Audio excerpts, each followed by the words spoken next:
Well, Brian, the fans are gone behind us, but there were a lot of them here at Folsom Field today. I didn't think that it could live up to the hype, but it came as close as you could expect to, given that it was a spring game. Yeah, I mean, I went and did the math. It's not that hard, but over 47,000. It was slightly more than the last 9 spring games combined was the attendance. And remember, the last 9. I mean, that's all estimated, right? And so it's probably even more than that. Yeah, it was impressive, and I had my ear a little bit on the ESPN broadcast throughout, and I thought, from what I could tell, ESPN did a great job. I thought the broadcast, from my perspective, again, I didn't watch it fully, but I thought the broadcast lived up to the hype as well. I mean, a lot of Dion in between. They had some interviews with Jimmy Horn, Travis Hunter, Chris Fowler's a pro, and so, that lived up to it. But I thought, overall, CU got what it wanted. I mean, this was a really nice showcase for the University of Colorado football program today, snow aside, and it didn't really seem to matter.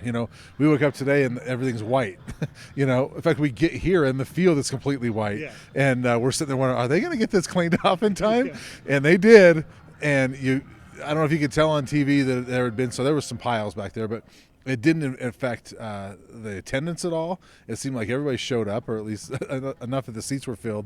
I thought this was a great showcase for the University of Colorado. There's a lot of moving parts on both sides of the ball, but I think it's those moving parts that have gone out of the program on defense that hurt them going into today. When you started looking at that second team defense and you're looking at a lot of walk-ons out there, it was going, okay, this is what Coach Prime's talking about, that we're going to show you a glimpse, and we got it with Travis Hunter scoring the first touchdown and Shedeur Sanders. We haven't seen the stats, but throwing for a lot of yards, and Montana Lamonius Craig over 150 yards. But, so that was nice, but defensively, you really can't judge a whole lot from today. No, you really can't. I mean, most of the defections, I'm thinking Nico Reed, 3 or 4 defensive linemen. There was a lot of guys that left this football team in the last week or so that would have helped today, at least the depth. They may not have been here in the fall, but they would have maybe made today look a little better defensively. Really, outside of first-team offense, there wasn't a whole lot that I thought, wow, okay, this looks nice. But, first-team offense, again, going against that defense that's depleted. But Shedeur and Travis sure lived up to that hype, and they were fun to watch. Montana was fantastic. And, Shedeur had 98 yards passing on that one play to Montana, which was a busted play in the secondary, again, to the point that the defense was not really up to speed today. Not a whole lot surprised me, although – even though Louis Passarello got his number first among those tight ends, I still expected to see Seydou Traore out there first, but it was Louis Passarello running with the ones. Caleb Mathis, a freshman walk-on, who sure looks good out there running routes with the first-team offense. Now, I don't necessarily think those are going to be first-team guys when the season comes, but a couple really nice depth pieces. And I don't know if there's a better story this spring than Louis Passarello, who even when they were 1-11, we had kind of written off and forgotten about. Yeah, he couldn't get on the field and hasn't really been on the field much for Colorado. But, for him to be, he's a guy, again, first tight end to get his number. And, Tim Brewster, the one he talked to us, he's sitting there calling out Seydou Traore a little bit, right? And he's saying, hey, he needs to do this and step up this. But I'm like, I'm still thinking, yeah, but he's still your top tight end. Then you get here, it's like, oh, it's Louis Passarello, okay. And, he looked good a couple times when he caught the ball. And so maybe there is a role for him. And, Caleb Mathis, I thought, was one of the more impressive guys today. Another one that really surprised me today, that looked pretty good, was Victor Venn. Ran the ball a lot, and I thought he didn't break off any runs, but he looked, I thought, pretty solid. He's a guy that we haven't heard his name really at all. He was hurt last season, but we haven't heard his name in a very long time. I thought he looked pretty good. Coming out of Georgia, he had a lot of Power 5 offers, and was part of a 4x1 relay team that broke a state record there in Georgia. So it's good to see him healthy and out there making plays. Dylan Edwards had a couple nice runs there early in the scrimmage. Didn't have that one where he really got to showcase his 4.38 40 speed, but had a couple nice plays in there. Well, real quick on Dylan Edwards, I thought the impressive thing to me is there was a couple times that he got through small spaces and was like through there in a hurry and made a big run out of it. Yeah. Defensively, Devin Grant with the first team again. They're going to be bringing a lot of pieces there. That's a guy that we haven't really talked a whole lot about lately. Has gotten into some games here at CU each of the last 2 seasons. Late in the season, made a few plays. Maybe he's got a role on this team. Yeah, and it was nice to see him. I like seeing some of those guys that are returning because we've gotten to know them a little bit more, right? And been around this. They've been around this program. You like to see some of those guys that are sticking it out.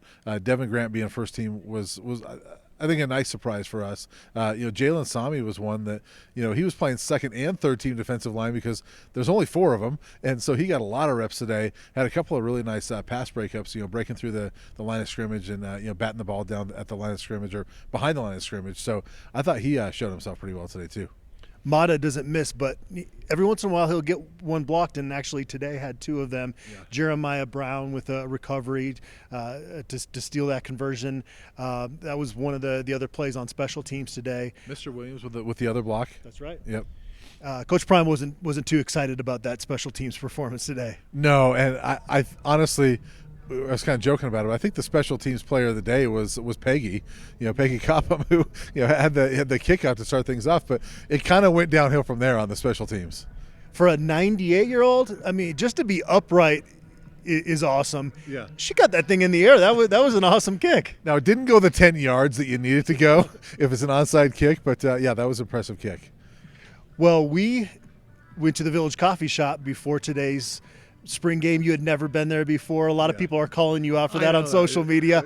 But we tried the prime grits. I want to get your review of the Village Coffee Shop. Well, first off, I want to defend myself. I've never been there. And I've said this before. I get it. A lot of people here that might have gone to school here, so they've gone to eat here a lot. And they come here for games to go to eat. I don't live in Boulder, and so I don't have a lot of reason to go out to eat here. And so you've sort of introduced me to the Dark Horse, and did we go to the Sink? Yep. The Sink. So, I guess thank you for introducing me to those places. But we did go to Village today. It was packed. We saw. We'll talk about this in a minute. Some of the alumni we saw, but the grits, I thought they were pretty good.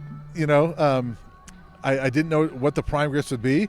I've never had grits with cheese in them, cheddar cheese. It seemed like, but they're pretty good. Yeah, I've realized I'm just not a grits guy because those were pretty good, but still I didn't finish them. But Village Coffee Shop brings it. It might be simple foods, but man, they do it well. It was pretty good. That was a pretty solid breakfast, I thought. And I do like grits, and so I've never had them that way. I thought they were pretty good. I wonder if Prime's been back and had those since they put them on the menu. I don't know, but they're clearly, that must be the way he likes them, or else they wouldn't have made them that way. So Coach Prime gave the Village Coffee Shop an A- when he went there pre-grits. What do you give it post-grits? I'd give it an A- with the grits. I thought it was a very good breakfast place, and I'd go back. Next up, I got to get this guy to the Buff. He's yet to go to the Buff, so we're hitting all the spots around town. We have to stop talking about all the places I haven't been to in Boulder, or else I'm gonna, lose my CU card, I guess. I don't know, but we should mention the alumni we saw at Village. Juwan Winfrey, and then Chris Miller and LaVisca walked in. Sat at the bar up there, or whatever they call it, the diner. It was cool seeing some of those guys. Juwan with his dog, so it was cool seeing some of those guys. There's so much excitement around here now. You can just see it on people's face when you see the pride for these former Buffs really coming back in, and that's a cool thing to see. That's one of the best things that Coach Prime has brought here to Boulder. Yeah, for sure. And let's be honest, some of it has to do with the fact that these guys.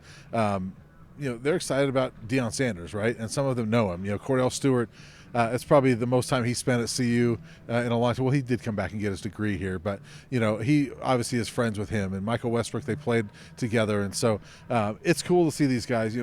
Chauncey Billups showed up to a practice a couple weeks ago. When was the last time Chauncey Billups came to a football practice? And CU alums are excited to come back again. It's let's be honest, CU is a cool place right now. I mean, the football program here is a cool place, and I cover women's basketball. J.R. Payne mentioned that to me. He says, "Look, he's put the CU brand back on the map, and that's helped everybody. From women's basketball, men's basketball, every sport. Deion wears a CU cross country shirt sometimes to practice, and they don't need a whole lot of help. They're already one of the nationally top programs in the country, but he's made CU kind of cool again." David Plotty went into semi-retirement, and Curtis Snyder takes over as the lead SID for football. Him and his staff did a great job. This is a challenging situation with Coach Prime from a media standpoint, and I've always been really appreciative of Curtis and all the help he's given us over the past decade plus, and for him to step into this role and execute it pretty much flawlessly this spring, it definitely kudos to that whole sports info team. Yeah, for sure. And I mean, in the past, it's generally gone that like we kind of tell him who we want to talk to that day, and he just kind of, and their staff just goes up to the player and says, hey, so and so wants to talk to you today, and they pull him aside. Well, this is like he didn't know from day to day who we were going to talk to until the end of practice, and he had to wait for Coach Prime to tell him, yeah, take this guy or no players today. So it was day to day, not knowing. And so it's a challenging thing. I thought they navigated it very well. We got through an entire spring. I don't think we were lacking for content, and so I think they did a great job. And so kudos to Curtis and his staff.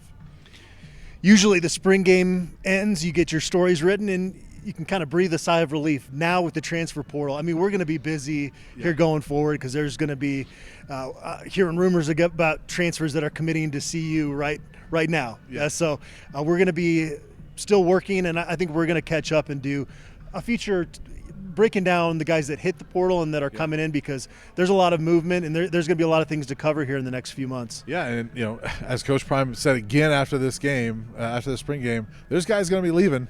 And he said that the guys that have left at this point, he goes, we haven't kicked anybody out. They left on their own. He said, but now comes my decisions. And, this is where, it's going to be him and his staff saying, all right, time to go. And I think, frankly, you watch some of this stuff out there today, and it looked good in some respects. And then you look at like the defense, especially. It's like, boy, they need some help. They need some guys to come in here, and so it'll be interesting to see not only the guys coming in, but there's 8 more days of the portal being open, so it's gonna be interesting to see. We'll be busy with the guys going into the portal as well. All right, that's the first spring ball under Coach Prime, and that's a wrap.